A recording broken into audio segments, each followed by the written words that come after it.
Pria ini tidak merasakan luka pada tubuhnya. Bahkan saat tangannya berlubang, ia heran dengan hal itu. Hal ini terjadi ketika polisi korup yang bernama Styx sedang mengalami masa sulit dalam hidupnya. Istrinya telah mengajukan gugatan cerai karena kebiasaan buruknya. Namun, hal ini tidak menghentikannya untuk terus melakukan transaksi gelap di malam hari. Styx bertemu dengan rekannya, Gino, untuk menerima pembayaran atas bantuannya. Peran Styx dalam skema ini sederhana. Melalui Gino, dia memperingatkan geng besar tentang penyergapan yang akan datang. Setelah pertemuan selesai, mereka berpisah. Namun tiba-tiba, Styx melihat sesuatu yang aneh. Seorang pria memakai topeng teater sedang membunuh seseorang yang memakai sepatu kets merah di dekatnya. Styx memeriksa denyut nadi korban, dan setelah memastikan tidak ada yang bisa dilakukan, dia mulai mengejar si pembunuh. Polisi itu berhasil mengepung penjahat, tetapi si pelaku lebih cepat. Dia memukul Styx hingga pingsan, menembaknya, lalu membuang tubuhnya ke air. Beberapa jam kemudian, Styx merangkak ke daratan, masih bingung dengan apa yang terjadi. Dia memeriksa tangannya dan melihat ada lubang peluru di salah satunya, tetapi anehnya dia tidak merasakan sakit. Saat menemukan segepok uang di sakunya, Styx ingat pertemuan penting dan pergi ke rumah seorang teman. Di rumah wanita itu, dia meminta waktu beberapa menit untuk berganti pakaian dan mengeringkan tubuhnya, namun kejutan lain menantinya. Dia menemukan lubang lain di bawah bajunya. Ketakutan, Styx bergegas ke rumah sakit dan meminta pemeriksaan tanpa mendaftar. Seorang kenalan lama, Dr. Franken, merespons permintaannya. Sang dokter memeriksa detak jantung Styx, tetapi alat menunjukkan bahwa jantungnya berhenti total. Kemudian, ketika Franken mencoba mengambil sampel dari sekitar luka, Styx kehilangan kesabaran dan melarikan diri. Polisi itu pulang untuk bersih-bersih saat tidak ada orang di rumah, tetapi di pintu dia disambut anjingnya yang untuk pertama kali bereaksi agresif terhadap pemiliknya. Mengunci diri di kamar mandi, Styx memeriksa luka dan mengeluarkan peluru. Pengalamannya mengatakan bahwa ada sesuatu yang aneh dengan luka sebesar itu, seharusnya dia sudah mati. Akhirnya, Styx meraih teleponnya dan mendengarkan pesan. Dia berusaha mengumpulkan kekuatan untuk pergi bekerja dan menjemput anak-anaknya dari sekolah. Dalam perjalanan, dia memberitahu rekan-rekannya tentang kejahatan di tepi laut. Saat tiba di tempat kejadian, petugas Delattrois melaporkan bahwa tidak ada bukti yang ditemukan. Cerita Styx mengejutkan teman-temannya. Telepon yang tertinggal, luka, semuanya terasa seperti kebohongan bagi mereka. Seolah-olah menyadari hal ini, Styx mulai marah dan sesuatu yang aneh terjadi padanya. Memanfaatkan momen itu, Styx menanam peluru yang dia keluarkan dari tubuhnya sendiri. Polisi menemukan bukti itu dan mengirimnya untuk dianalisis. Styx berusaha tidak menarik perhatian keluarganya, tetapi itu terbukti sulit. Saat makan malam, dia menyerang makanan tanpa sadar, menghabiskan semuanya dalam hitungan menit, dan tubuhnya langsung menolak kelebihan itu. Keluarganya menganggap perilaku ini sebagai dampak dari malam yang liar dan menolak berbicara dengan si gila. Hanya putri kecilnya yang datang menghibur lelaki tua itu. Dia memeluk ayahnya erat, dan saat itu, sesuatu yang mengerikan muncul di dalam diri Styx, menyadarkannya bahwa dia harus melakukan sesuatu. Styx kembali menemui Dr. Franken dan meminta bantuan. Dokter mengakui bahwa dia tidak bisa membantu sebelum mempelajari anomali ini secara menyeluruh, dan dia menawarkan Styx untuk tinggal di laboratoriumnya. Namun, Styx menolak menjadi kelinci percobaan dan memutuskan untuk menyelesaikan masalahnya sendiri. Setelah bertemu dengan dokter, Styx pergi ke rumah temannya, Amanda, tetapi di sana dia bertemu dengan Gino. Gino telah memutuskan untuk menghadapi pengkhianat yang tidak memperingatkan geng tentang penyergapan polisi. Dia menyerang Styx, tetapi terkejut ketika senjatanya tidak berpengaruh. Styx bahkan tidak merasakan sakit. Sebaliknya, agresi Gino justru memberi Styx kekuatan, dan dia merobek sebagian lengan Gino untuk memuaskan rasa laparnya. Setelah bertemu dengan si psikopat itu, Gino pergi ke bar, tetapi di sana dia bertemu dengan anggota geng yang marah karena pengkhianatannya. Gino dibunuh, dan tubuhnya dibuang ke tempat pembuangan sampah. Tangan Styx mulai terasa gatal, dan ketika dia membuka perbannya, dia terkejut melihat luka itu sudah sembuh, dan telapak tangannya tampak sehat. Lelaki tua yang kesepian mematikan TV dan pergi tidur. Begitu dia tertidur, pria bertopeng teater muncul di kamarnya, memasang kamera pengintai, lalu pergi diam-diam. Di mobilnya, pria itu membuka topengnya, memperlihatkan bahwa dia adalah Dr. Franken. Putri Styx mengenali topeng itu, yang sebelumnya dia gambar untuk identifikasi. Dia membawa lelaki tua itu ke museum dan menunjukkan sebuah lukisan dengan wajah yang sama. Sepanjang hari, beberapa orang memberitahu Styx bahwa dia berbau tidak sedap, tetapi dia tidak peduli. Fokusnya adalah menemukan orang yang mengubahnya menjadi mayat hidup. Dalam percakapan dengan Komisaris Lena Krebitz, Styx mencoba mencari tahu perkembangan penyelidikan, tetapi dia menyadari bahwa dirinya masuk dalam daftar tersangka. Styx mandi, tetapi bau tidak sedap justru semakin kuat. Lebih dari itu, dia melihat ada serangga yang bersarang di lukanya, membuatnya kembali ketakutan dan pergi ke dokter. Dr. Franken mengirim Styx untuk MRI dan menemukan bahwa hanya otaknya yang masih berfungsi, sementara organ lainnya sudah lama tidak hidup. Dokter menyarankan Styx untuk menghindari ruangan hangat dan mandi air panas. Dia juga memberikan Styx kapur barus yang biasa digunakan di kamar mayat, serta menyarankan memakai parfum kuat untuk menutupi bau tidak sedap itu. Dokter juga mengungkapkan bahwa hidup Styx tidak akan bertahan lama, otaknya akan terus berfungsi selama masih mendapat asupan. Styx tidak tahu apa yang sebenarnya disembunyikan oleh dokter yang terlihat peduli itu. Ketika Franken pulang dan turun ke laboratoriumnya, dia mengisi buku harian tentang Styx, menyebutnya sebagai subjek terbaru. Selain Styx, ada spesimen lain di laboratorium, termasuk pria dengan sepatu kets merah. Untuk menjaga tubuhnya, Styx membuat keputusan tidak biasa. Dia tidur di dalam lemari pendingin, menunggu sampai semua orang pergi. Styx keluar dari lemari pendingin, dan tiba-tiba seseorang mencoba menyerangnya. Namun, zombie yang kelaparan itu berhasil menghindari serangan. Wajahnya berubah, dan penyerang itu berubah menjadi sarapan lezat bagi Styx. Saat tersadar, Styx melihat sekeliling dengan rasa ngeri. Dia dengan cepat membersihkan area tersebut dan bergegas mandi untuk menghilangkan bukti kejahatan. Sisa-sisa tamu yang tewas dibungkus dalam kantong dan dilempar ke bagasi mobil. Namun, Styx tidak berhasil pergi tanpa terdeteksi. Dia bertemu dengan rekannya, Delatroyce. Styx berusaha tetap tenang dan mengarahkan percakapan ke urusan pekerjaan. Namun, ketukan yang keras terdengar dari bagasi, dan Styx khawatir rahasianya akan terbongkar. Ketika ketukan itu menarik perhatian Delatroyce, Styx memutuskan untuk menjauh dari rekannya. Dia meminta Delatroyce keluar sebentar dan dengan cepat melarikan diri. Styx membawa penumpang gelapnya ke tempat terpencil dan mengetahui bahwa orang tersebut masih hidup. Orang asing itu mengungkapkan bahwa dia disewa oleh pria bertopeng, dan Styx diperlukan sebagai bahan percobaan. Styx memutuskan untuk memasang jebakan. Dia mengirim pesan yang berpura-pura menjadi pembunuh, tetapi Dr. Franken tidak tertipu. Dokter memantau para kaki tangan melalui kamera tersembunyi. Tidak tahu apa yang harus dilakukan dengan temannya yang abadi dan lapar, Styx membawanya ke dokter dan meninggalkannya di laboratorium. Sementara itu, di pinggiran kota, seseorang juga menyerang anggota geng. Pagi Styx dimulai seperti biasa, di dalam freezer, tetapi kali ini dia merasa aneh.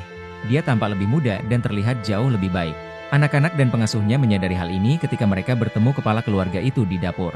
Bagi Dr. Franken, perubahan pada Styx adalah keberuntungan besar. Dia dengan hati-hati mempelajari materi dan mencatatnya. Sesekali, dokter meninggalkan sisa-sisa kaki untuk berbicara dengan pemiliknya yang terkurung di dalam kandang. Setelah salah satu percakapan tersebut, dokter harus mandi, dan saat itulah putri kecilnya masuk ke laboratorium. Franken hampir tidak berhasil menyelamatkan gadis itu dari gigitan zombie pada detik terakhir. Dari sang komisaris, Styx mengetahui bahwa analisis peluru telah selesai. Senjata dinasnya tidak terdeteksi, pemilik aslinya tidak diketahui. Dengan begitu, upaya untuk menemukan pelaku juga tidak membuahkan hasil. Styx kembali ke dokter, berharap setidaknya ada cara untuk menyembuhkan penyakitnya yang ditemukan. Namun, Franken mengakui bahwa sejauh ini, hasilnya nihil. Dia mempelajari anomali tersebut, tetapi belum tahu bagaimana cara menghilangkannya. Tahanan dokter mengenali Styx sebagai polisi yang mengubahnya menjadi zombie. Dia meminta Styx untuk menyelamatkannya atau setidaknya memberinya makanan. Di waktu luangnya, Dr. Franken dan istrinya bekerja di penampungan untuk orang miskin. Dokter yang peduli ini dikelilingi oleh perhatian, mendapatkan cinta dan penghargaan dari banyak orang. Styx menyadari bahwa tangannya semakin memburuk. Dia mengoleskan balsem yang diberikan oleh dokter untuk menyembunyikan tanda-tanda pembusukan dan bau yang tidak sedap. Namun, perubahan dalam tubuh Styx terus berkembang. Ketika dia melihat seekor tikus, instingnya muncul, dan tanpa disadari, Styx memakan hewan tersebut. Dokter begitu peduli dengan pasiennya hingga dia bahkan mengunjungi salah satu dari mereka di rumah. Martha yang tua membuka pintu untuk dokter tanpa rasa takut, tidak sadar bahwa dalam 1 menit dia akan diberi obat penenang oleh dokter itu. Martha tersadar beberapa jam kemudian, dan dia tidak mengerti mengapa dokter mengikatnya. Alih-alih memberi penjelasan, Franken membungkam tamunya. Sementara itu, Styx berusaha mencari rekannya, Delatroyce. Dia menemukan Delatroyce di samping mayat yang rusak, dan segera pelakunya terungkap. Zombie baru itu adalah Gino. Gino mengajak Styx untuk bekerja sama dan mulai memburu manusia. Namun Styx menolak mengikuti naluri buasnya, yang akhirnya memicu pertarungan di antara mereka. Sayangnya, Gino berhasil melarikan diri.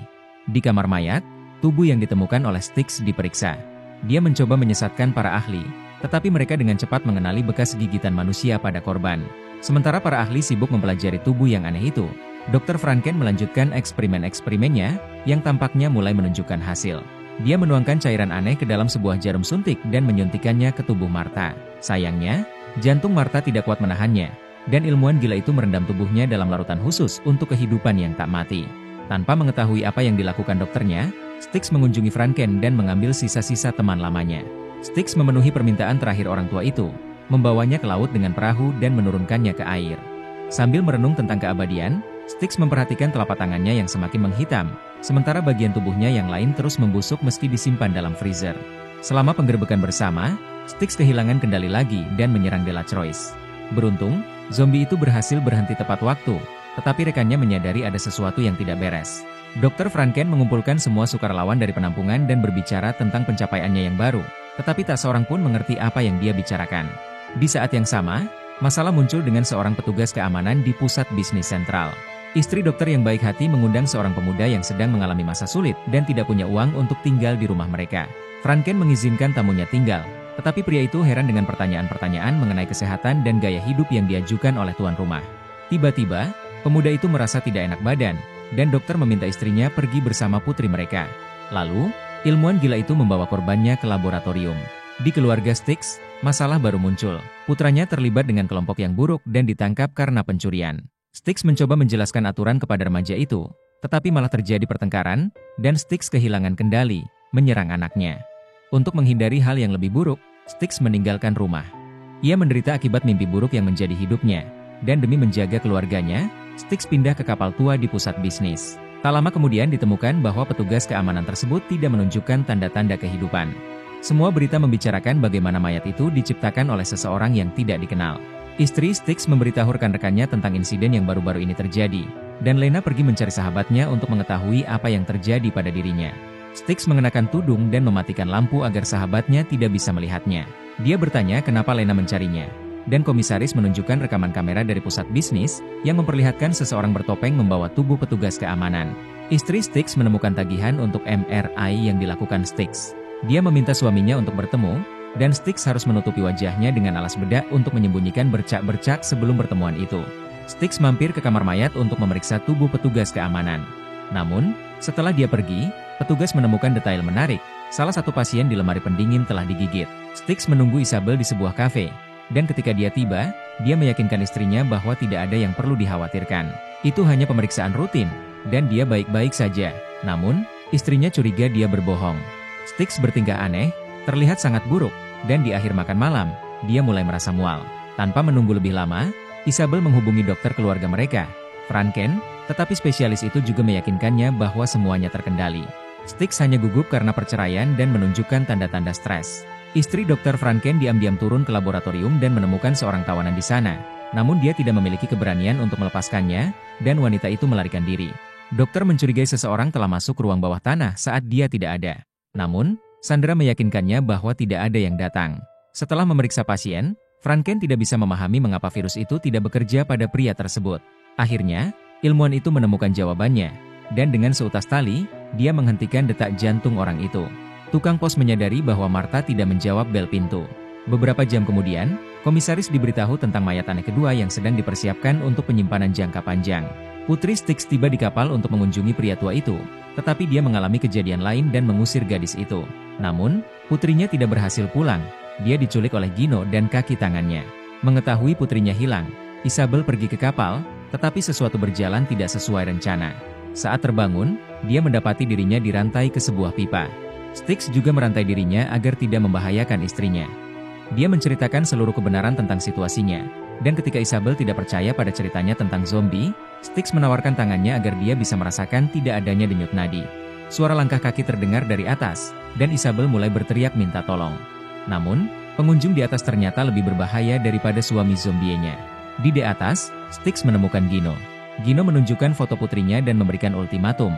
Kontainer yang membawa budak harus masuk ke kota tanpa hambatan, atau gadis itu akan membayar kesalahan ayahnya. Seorang psikiater berbicara kepada publik, menilai kejahatan yang menjadi sorotan, dan menyatakan bahwa pelaku mengalami gangguan mental yang parah, sehingga tidak bisa diprediksi tindakannya selanjutnya. Pernyataan itu sangat melukai hati Franken, hingga dia pergi ke pemakaman untuk mengeluh kepada ibunya. Dokter gila itu berbicara kepada batu nisan, memberitahu bahwa kreasinya yang hidup akan mengejutkan dunia. Styx harus memberitahu Isabel bahwa putri mereka telah diculik. Dia juga mengakui bahwa dia pernah bekerja sama dengan para kriminal, dan kini mereka menuntut bantuannya. Menyadari bahwa mereka tidak punya pilihan lain, Isabel meminta suaminya untuk membebaskannya dan menggunakannya sebagai mangsa untuk memulihkan kekuatannya. Namun, Zombie itu terlalu mencintai istrinya. Dia memotong rantainya, mencium istrinya, dan pergi untuk menyelamatkan putrinya. Styx mengunjungi temannya, tetapi dia bersikeras tidak tahu di mana Gino atau di mana gadis itu berada. Namun, teman Styx berbohong. Setelah Styx pergi, dia naik ke lantai atas menuju kamar putrinya. Salah satu anak buah Gino mengikuti Styx, tetapi justru menjadi mangsanya. Styx mengembalikan kekuatannya, tetapi rekan-rekannya menangkapnya di tempat kejadian. Styx berhasil menciptakan alasan untuk keberadaannya. Ketika dokter hampir menyingkirkan istrinya, wanita itu mengaku bahwa dia telah berada di laboratorium. Dia percaya semua ini demi ilmu pengetahuan dan bersedia membantu suaminya dalam eksperimen. Styx kembali ke kapal, melepaskan istrinya, dan memintanya untuk pulang dan menunggu kabar. Dr. Franken turun ke laboratorium bersama istrinya dan menunjukkan hasil kerjanya. Wanita itu melihat tubuh tamu terakhir yang gagal dihidupkan kembali oleh suaminya. Meski merasa ngeri, dia setuju untuk membantu suaminya dan bersama-sama mereka menurunkan pria itu ke dalam larutan. Petugas ruang mayat mengenali Styx dan menawarkan bantuannya, bersedia menjaga agar tidak ada yang masuk sementara Styx makan siang dan mengembalikan kekuatannya. Namun, Styx terganggu oleh panggilan telepon. Gino mengingatkannya tentang kesepakatan. Styx mengaktifkan ponsel kaki tangan Gino dan menanamkannya di mobil acak. Sepertinya semuanya berjalan sesuai rencana. Selama operasi, komisaris memerintahkan Delatreus untuk melacak sinyal dan menunda pengiriman kapal penyelundup. Namun, meski perintah bos, Delatreus menuju kapal untuk menghentikan geng tersebut. Styx terpaksa menjatuhkan rekannya agar tidak mempertaruhkan nyawa putrinya. Komisaris melihat ponsel di mobil seorang wanita miskin dan menyadari bahwa mereka telah ditipu. Untuk mengalihkan perhatian mereka dari pengangkutan barang hidup, Styx menunggu perdagangan manusia selesai dan Gino akan mengembalikan putrinya kepadanya. Sementara itu, Delatreus sadar kembali dan pergi mencari para penyelundup. Dia melihat pemimpin geng yang sedang makan dengan salah satu anak buahnya, dan polisi itu mulai menembak. Namun, peluru itu tidak memengaruhi Gino. Styx menghadapi Gino secara langsung dan menuntut agar putrinya dikembalikan. Jelas bahwa gangster itu tidak pernah berniat menepati janjinya, dan para zombie bersiap untuk bertarung. Tahun lalu, saat melakukan penangkapan, Styx kembali melanggar aturan dan tidak meminta bantuan, yang berujung pada tragedi. Dia secara tidak sengaja melukai putri Amanda, Rose. Kini, nyawa putri Styx ada di tangan Amanda, dan keputusan apakah gadis itu hidup atau tidak, ada di tangannya. Gino kembali ke kapal Styx untuk menyelesaikan saingannya. Tetapi pemilik kapal telah siap menghadapi pertemuan itu dan melakukan segala cara untuk mengetahui di mana putrinya berada. Lena mengaku kepada Delatreus bahwa dia telah membuat kesalahan dan kini ingin menangkap Styx. Beberapa jam kemudian, sekelompok polisi tiba di kapal, tetapi yang mereka temukan hanyalah helm Gino dan beberapa noda hitam. Tanpa menyadari apa yang terjadi pada pasiennya, Dr. Franken melanjutkan eksperimennya dengan pria itu, merencanakan untuk mengubahnya menjadi karya seni hidup lainnya. Dia terganggu oleh panggilan dari Styx yang memberitahunya tentang spesimen baru, tetapi zombie itu tidak sampai ke rumah dokter. Penglihatannya mulai kabur dan dia mengalami kecelakaan. Ketika Styx keluar dari mobil, dia menemukan bagasi tempat Gino tergeletak dalam keadaan kosong. Delatreus tiba di rumah Dr. Franken dan mengajukan pertanyaan tentang Styx. Namun, dokter itu berhasil menghindari pembicaraan tersebut, sementara Styx mengawasi dari ruangan sebelah. Zombie itu tidak terlalu khawatir tentang kunjungan rekan-rekannya. Dia berharap dokter itu telah menemukan obat dan akan segera mengembalikannya ke keadaan normal. Namun, sebaliknya, Frank memberikan kuliah kepada pasiennya tentang impiannya untuk menyelamatkan dunia. Sebuah ide brilian muncul di benak dokter, dan dia meminta Styx untuk menggigitnya agar dapat menguji infeksi pada dirinya sendiri. Tetapi Styx menolak menyebarkan virus mengerikan itu dan menahan diri, melarikan diri dari laboratorium. Styx menuju rumah sakit tempat ayahnya dirawat. Sang ayah yang sudah buta merasa senang mendengar suara anaknya dan meminta agar dia diizinkan untuk menjalani eutanasia. Namun, Styx tampaknya memiliki rencana lain. Zombie itu mengeluarkan ayahnya dari rumah sakit meski mendapat protes dari perawat. Ketika Isabel tiba di rumah sakit, mereka sudah pergi. Mereka menuju pantai, dan Styx menarik kekuatan dari ayahnya yang dengan rela setuju menjadi mangsa. Namun, sang ayah tidak meninggal. Setelah digigit, dia membuka matanya dan melihat sinar matahari untuk pertama kalinya. Sang ayah menikmati matahari terbenam, tetapi dia menyadari bahwa dia tidak dapat lagi membantu putranya. Dia menggenggam tangan Styx dan menempelkan pistol ke pelipisnya. Suara tembakan menggema, spesimen baru dokter gila itu siap, dan istrinya membantu Frank mengemasnya. Namun, penglihatan Styx terus memburuk meski sudah mengenakan perban. Dia menyalakan ponselnya untuk melihat foto putrinya. Dan saat itu, polisi teringat hari ketika dia secara tidak sengaja menembak Rose. Para polisi tiba di lokasi di mana sinyal ponsel Styx terakhir terdeteksi. Tetapi zombie itu berhasil melarikan diri lagi, meninggalkan rekan-rekannya yang bingung di sepanjang pantai. Sementara itu, Styx tiba di rumah Amanda dan menemukan putrinya. 15 menit kemudian, Gino tiba di tempat yang sama, berusaha bergerak dengan tenang dan memeriksa apartemen, tetapi hanya Dr. Franken yang menunggunya di dalam ruangan. Styx melucuti senjata lawannya, dan dokter itu mengaitkan tangan Gino. Namun, Franken mencegah pasiennya menghancurkan musuh, bersikeras bahwa mereka membutuhkannya untuk menemukan obat. Amanda membawa putri Styx pulang, tetapi Styx tidak berani masuk rumah untuk bersama putri dan istrinya. Dia berencana pergi, tetapi Delattrois muncul di belakangnya. Beberapa minggu sebelumnya, siaran radio melaporkan bahwa beberapa kasus flu burung telah terdaftar di sebuah provinsi kecil. Salah satu burung menggigit pemiliknya, dan beberapa hari kemudian, pemiliknya menjadi korban dokter gila tersebut. Seperti biasa, Franken menempatkannya di dalam tangki dengan larutan, dan beberapa tetes jatuh ke lantai, di mana sebuah peluru kemudian jatuh, yang akhirnya masuk ke jantung Styx. Rangkaian kejadian sederhana ini mengarah pada apa yang terjadi pada polisi itu. Styx masuk rumah dokter dengan tangan terikat, didampingi Delattrois, tetapi tidak lama kemudian, peran mereka terbalik, dan polisi itu terbangun di laboratorium Franken. Gino melihat tamu bar itu dan menyarankan kepada Delattrois agar mereka bekerja sama untuk melarikan diri, tetapi Styx masuk ke ruangan. Dia mengeluarkan ponsel mantan rekannya dan merekam pengakuan semua perbuatan korupnya. Sebagai imbalan, Styx meminta satu permohonan agar diberi waktu untuk menemukan pria bersenjata itu. Delattrois setuju dan mereka meninggalkan rumah ilmuwan, tetapi Styx mendengar tentang kebakaran di ladang yang melibatkan anaknya, sehingga pencarian pria bertopeng harus ditunda. Franken mempelajari tes Gino dan memprovokasi Gino untuk menggigitnya. Namun, Gino mencurigai ada yang tidak beres dan menolak untuk makan agar tidak membagikan kemampuannya. Isabel mengizinkan Styx untuk melihat anak-anak, tetapi saat mereka sendirian, wanita itu meminta suaminya untuk tidak menyerah pada harapan dan percaya akan adanya obat. Sementara itu, Franken mengunjungi seorang kenalan lama, dan istrinya turun ke ruang bawah tanah untuk membebaskan Gina. Namun, kebaikannya berujung tragis. Setelah bebas, gadis itu menjadi mangsa zombie. Styx berdamai dengan Isabel, dan selama proses itu, sisi zombie dalam dirinya terbangkitkan. Wanita itu berusaha menenangkan suaminya, tetapi tidak berhasil. Dalam momen-momen terintens, dia tidak bisa mengendalikan dirinya. Dr. Franken menemukan tubuh istrinya, tetapi gagal menghukum pelaku, dan Gino melarikan diri. Styx masuk ke ruangan saat dokter itu sedang mencuci tubuh istrinya. Tetapi alih-alih menawarkan ucapan bela sungkawa, Franken meminta izin kepada temannya untuk mengambil sampel lagi. Para polisi berhasil melacak tempat persembunyian Gino, tetapi ternyata tempat itu kosong. Satu-satunya yang ditemukan Delattrois adalah peluru yang ditembakkan oleh Dr. Franken ke arah penjahat itu. Kali ini, Gino menculik putri Amanda, dan Styx setuju untuk membantu temannya. Gino menjebak pasangan itu ke dalam sarangnya, tetapi sudah terlambat. Rose dengan lahap menghabiskan sisa makanan dari pesta. Psikopat itu mengunci ketiga orang itu dalam sebuah kandang, berencana untuk bersenang-senang. Namun, sekelompok polisi menyerbu sarang tersebut. Gino berusaha melarikan diri dan hampir berhasil, tetapi pada detik terakhir, Delattrois menembaknya di kepala. Styx meminta rekan-rekannya untuk membawa mereka kepada Dr. Franken untuk menyelamatkan Rose. Setelah memeriksa gadis itu, dokter mengatakan bahwa dia memiliki obat baru, tetapi tidak tahu bagaimana cara kerjanya. Sementara semua orang menunggu bantuan dokter, Lena menerima hasil pemeriksaan balistik. Styx akhirnya menyadari bahwa Franken telah berbohong kepadanya sepanjang waktu. Zombie itu tidak sempat melindungi rekannya. Dokter itu mengenakan topeng lagi dan membuka tembakan. Styx membalas tembakan, dan penjahat itu jatuh ke tanah. Styx mengunjungi keluarganya, dan Isabel berharap mereka akan bersama lagi. Tetapi Styx meminta agar istrinya mengerti bahwa itu tidak mungkin dan dia tidak bisa hidup di antara orang-orang. Pria itu tiba di tepi pantai dengan Delattrois dan meminta temannya untuk membantunya jika dia tidak bisa menarik pelatuk sendiri. Namun, pada detik terakhir, entitas gelap dalam dirinya menguasai.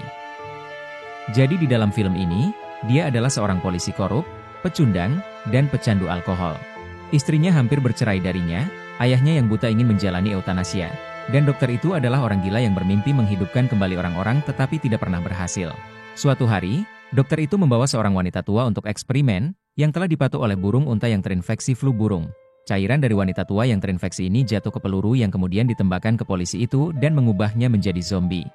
Dia membusuk, berbau, dan mengidam daging manusia. Dia meminta bantuan dokter, tidak menyadari bahwa dokter itu adalah penjahat di balik topeng sepanjang film. Dia berharap dokter itu akan menemukan obat dan menyelamatkannya. Selama menunggu, dia bahkan memakan kaki ayahnya yang tua. Namun pada akhirnya, semua orang mengetahui bahwa dokter itu adalah penjahat dan tidak ada obat yang akan ditemukan. Styx pergi ke ladang untuk bunuh diri, tetapi pada detik terakhir, zombie dalam dirinya mengambil alih, dan disinilah film berakhir.